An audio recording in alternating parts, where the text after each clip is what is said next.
Welcome back to Dr. Ryan, the channel where we take everyday health habits and reveal what actually happens inside your body, so you can make smarter decisions that truly support your long-term health. Today we're talking about something incredibly simple yet often misunderstood: drinking water. Everyone knows water is essential. Every cell, every organ, every metabolic process depends on hydration. But what most people don't realize is that the way you drink water can make a huge difference. In fact, many people unknowingly create dehydration, digestive stress, electrolyte imbalances, and kidney issues simply because they're following common advice that isn't actually grounded in how the body works.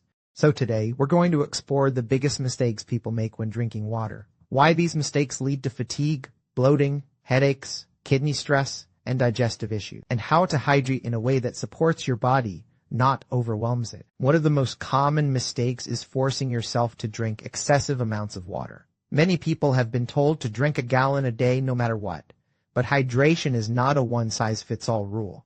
If you are not working out intensely, not sweating heavily, and not losing fluids rapidly, forcing massive amounts of water only dilutes your electrolytes, especially sodium. When sodium becomes too low, your cells swell, your nerves misfire, and your energy drops. You may even feel headaches, dizziness, nausea, and confusion. Some people don't realize that drinking too much water actually creates a state similar to dehydration because the electrolytes that keep your cells functioning get washed out. Water doesn't hydrate you unless minerals are present. Flooding your body with plain water creates imbalance, not hydration. Yet, on the other hand, people who tend to form kidney stones absolutely need more water because concentrated urine allows minerals to crystallize.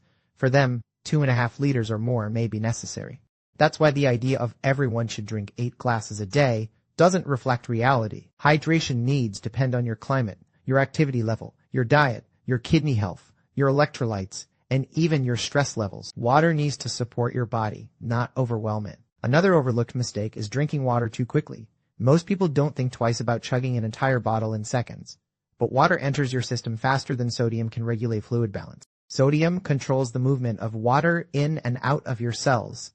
When you overwhelm that process, water rushes into cells too rapidly, creating imbalance. Most people won't feel this dramatically, but if you're already low in electrolytes or your adrenal glands are stressed, drinking water too quickly can make symptoms like dizziness, swelling, or fatigue worse. Slow, steady drinking allows sodium to regulate hydration naturally. A very common misunderstanding is thinking you're hydrating when you're actually drying yourself out. Coffee, tea, energy drinks, soda, alcohol, all of these pull water out of your body. They act as diuretics. Many people tell themselves, I drink plenty of fluids, but their fluids are actually dehydrating them. If you rely heavily on caffeinated beverages without balancing them with real water and minerals, you may experience chronic low-grade dehydration and never realize why you are constantly tired or craving salt.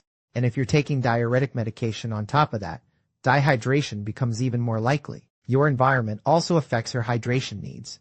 Heat, humidity, altitude, intense training, frequent sweating, vomiting, or diarrhea can create rapid fluid loss. Starting a low-carb or ketogenic diet also increases fluid loss because stored glycogen traps water in your muscles and liver. When you burn through that glycogen, the water leaves your body. That's one reason people may feel dehydrated or experience leg cramps when starting keto. They lose electrolytes along with water. Something else many people overlook is the potassium-sodium balance. Potassium helps water go inside cells, while sodium helps regulate water outside cells. If you suddenly increase potassium, especially through electrolyte powders, without increasing sodium, you may unintentionally create fluid shifts. 1. Most people, however, are deficient in potassium, not overloaded. They eat salty processed foods and almost no vegetables. Once your vegetables go up, potassium rises and hydration becomes much more stable. 1. Another habit that affects hydration is drinking large amounts of water with meals. While it's fine to sip water if you're thirsty, drinking too much during a meal dilutes your stomach acid and weakens digestion.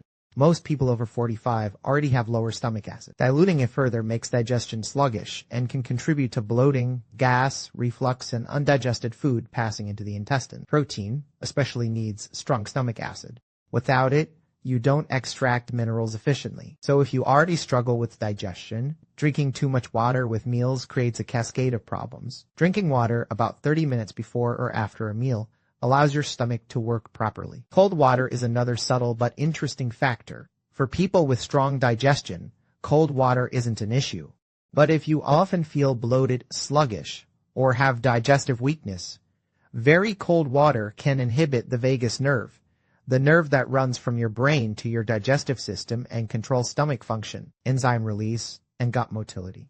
Ice water can shock this nerve and temporarily slow digestion. Again, this is not a major danger, but if your digestion is already compromised, shifting to room temperature or warm water can support a calmer, more effective digestive response. The last major issue is tap water quality. Many people assume tap water is perfectly safe, but modern water systems contain far more than chlorine and fluoride.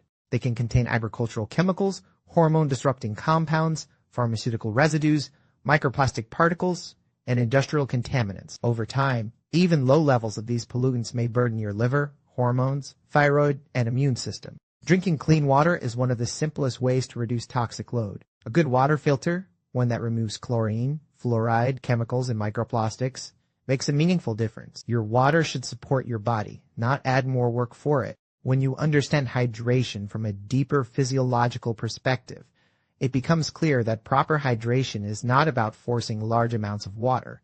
It's about supporting the balance between water, sodium, potassium, digestion, environment, and kidney function. Drinking water slowly, drinking when thirsty, respecting electrolyte balance, choosing clean water, and avoiding dehydrating beverages all create real hydration, not just fluid intake.